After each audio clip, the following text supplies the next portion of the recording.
مستدرک الوسائل و مستنبط الوسائل، نوشته مرحوم مرزا حسین نوری رضوان الله علیه، چاپ مؤسسه آل البیت جزء 11 صفحه 380، روایت 25، سندش صحیح.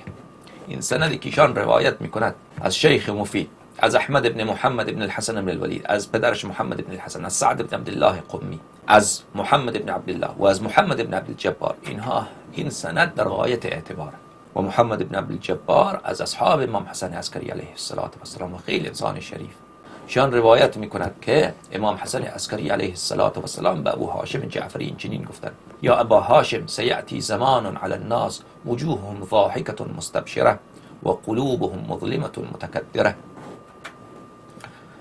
ای ابو هاشم جعفری، زمانی میرسد که چهره‌های مردم خیلی بشاش خندان، اما باطن اونها بسیار کثیف، باطن اونها بسیار ظلمانی، بسیار غبار آلود، بسیار کدر. از سنت و فیهم بدعه، اصلا دین اونا دین دیگریه. اون زمانی میرسد که اصلا دین خدا، اگر شما دین خدا را به اونا بگید، میگه از گوی اصلا شما دین جدید آوردی، یک چیز جدید. میگه ما این چیزا رو نمیفهمیم. چرا بقیه علما نمیگن؟ اگر مطالب شما حقه، چرا بقیه علما اینا رو به ما نگفتن؟ سبحان الله. بدعت در اون زمان اینقدر زیاده که اصلا دین خدا را اگر بیاری برای اونم بدعت میگن، یک چیز جدیده. بدعت یعنی یک چیز جدید که اصلا از دین خدا خارج باشه. راه دین خدا را اگر به اونا نشان بدی، میگن که شما اصلا دین نو آوردی. شما این دین جدید، این راه اهل بیت علیهم السلام، نه راه اسلام چیز دیگری.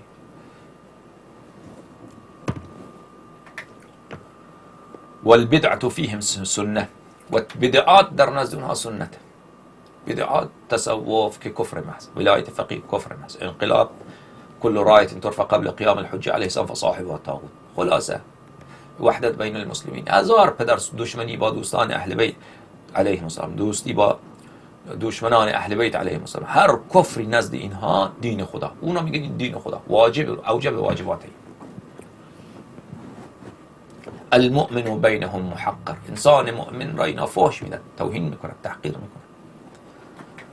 والفاسق بینهم موقر، هرچی خائن، فاسد، دزد که میلیاردی میچاپد، او ببینی که چقدر به نزدیک احترام دارن از اینا. وزیر، همش وزیر، مرجع تقلید کیه؟ همگیش انسان‌های همچنینی، همگی دزد، خائن، سلطان شکر، حرامزاده، ولد الزنا، آمده مرجع تقلید شده. امراؤهم جاهلون جائرون، کسانی که برای اینا دولت دارد، حکومت دارد، اونا چیه؟ نادان، از دین خدا هیچی نمیدونن، هیچ. جائر، اصلا ظالم هستن. اصلا خیلی از اینا همجنس بازن.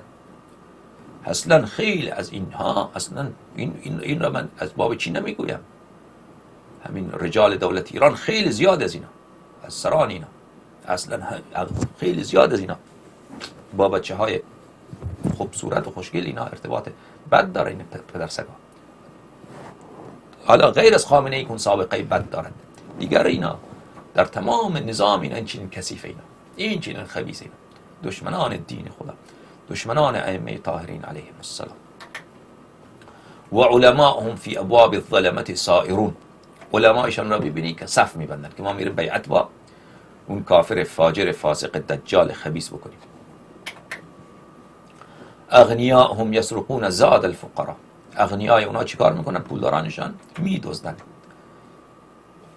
توشه و رزق روزی فقرا را. یا سبحان الله، عجب معجزه این کلام. همش برو تهران، این آدرس این تهران ایران. و اصاغرهم یتقدمون علی الکبرى، کوچک ها را ببینی بر بزرگان پیشی میگیره. کوچک، بله، که نه علمی دارد، نه فهمی دارد، نه ادب، میگه این بله این بسیار بله چیه انقلابی، اینا بیا جلو، اینا مسئولیت بین بید. و کل جاهل عندهم خبیر، هر جاهلی از دین خدا یک کلمه بلد نیست، می این کارشناس ارشده. و کل محیل عندهم فقیر، هر کسی که حیله‌گر باشد، بله میگن که این انسان مستحق به این کمک بکنید. هر کسی که بیاد حیله‌گرای فلسطین کجا میان اینجا، از اینا میان به این کمک کنید که این فقیره.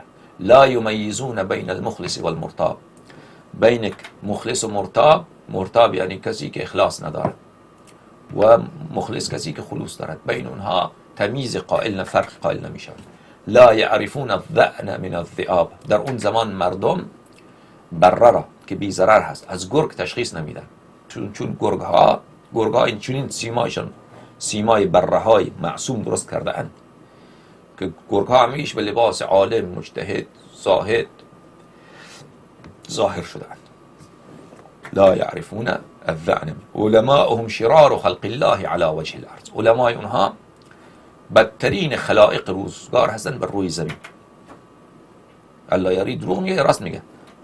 دلیل الله یاری لانهم یمیلون الى الفلسفه والتصوف. بخاطر اینکه این علما میل دارن به چی؟ به فلسفه و تصوف، فلسفه و عرفان. و ایم الله، به خدا قسم، انهم من اهل العدول والتحرف.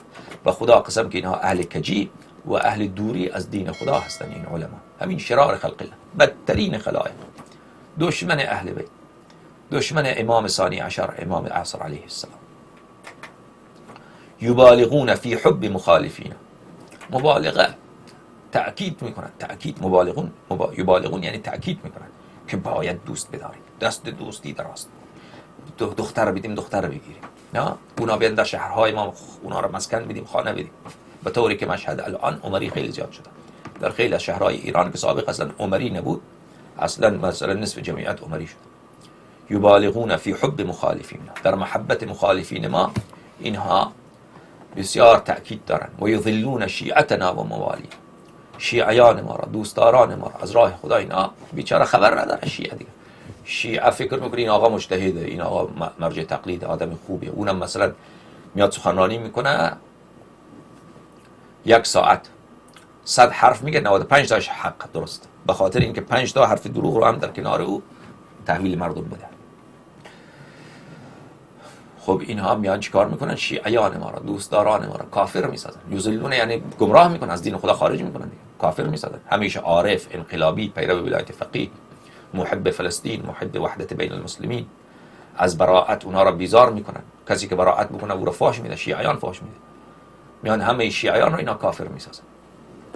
یذلون ان نالوا منصبا لم يشبعوا من الرشا عن الرشا. اگر این علما به یک منصب، وزارت خانه، یک مؤسسه برسن، از رشوت سیری نمیکنن. یکی از انسان خیلی ثقه به من گفت این قاضی القضات خامنه‌ای، چی اسمش، لاریجانی، صادق لاریجانی، عروسش که دختر آقای محقق داماد، سید امین، پسر آقای مرحوم محقق داماد، پسر او که یک استاد دانشگاه است، دختر او عروس این صادق لاریجانیه. و این دختر وکیل، این عروس صادق لاریجانی وکیل دادگستریه. پرونده های خیلی بزرگ را، پرونده های عظیم را که تجار بزرگ در اونجا گیر میکنن، مثلا که میلیاردی باشد، اونا رو این میگیره، میگه بیار 500 میلیون، بیار 1 میلیارد، از اون میگیره دیگه. پرونده ای را که او بگیره، چون پدر شوهرش قاضی القضات، رئیس دادگاه، اون دیگر کس او دیگه حتما او هر باطلی را حق میسازد او. بله این چیه؟ چون از بیت علما، پدرش هم عالم، جدش هم عالم، بله، و پدر شوهرش هم عالم، صادق لاریجانی. بعد صادق لاریجانی میاد که سخنرانی میکنه که بله در قوه قضاییه کسی حقوق میلیونی ندارد. خب شما چه احتیاج داری به حقوق میلیونی وقتی که دختر عروس شما اینقدر میدزدد؟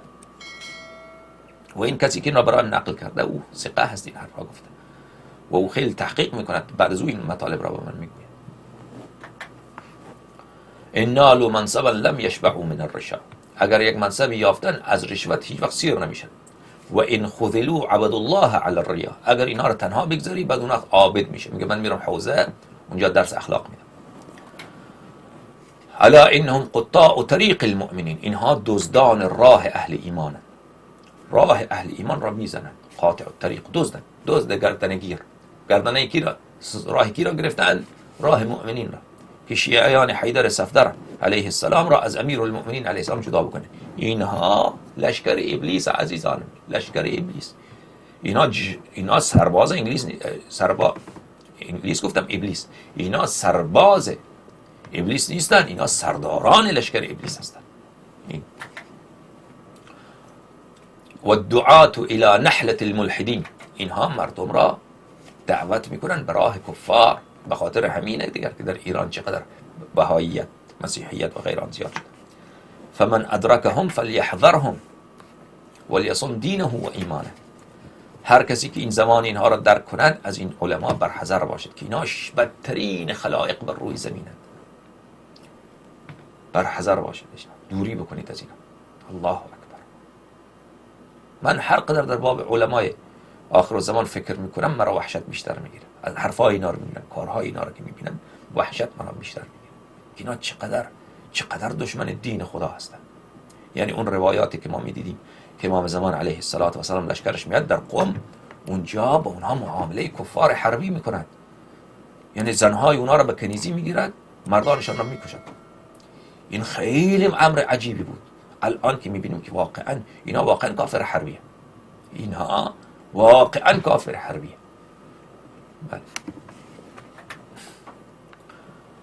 ثم قال یا ابا هاشم هذا ما حدثني ابي عن آبائه جعفر بن محمد علیهم السلام. این بله حدیثی هست که پدر من حضرت امام جواد علیه السلام، حضرت امام هادی علیه السلام، از حضرت امام جواد علیه السلام، از حضرت امام رضا علیه السلام، از حضرت باب الحوائج امام کاظم علیه السلام، از حضرت امام صادق علیه السلام برای من این مطلب را نقل کردند.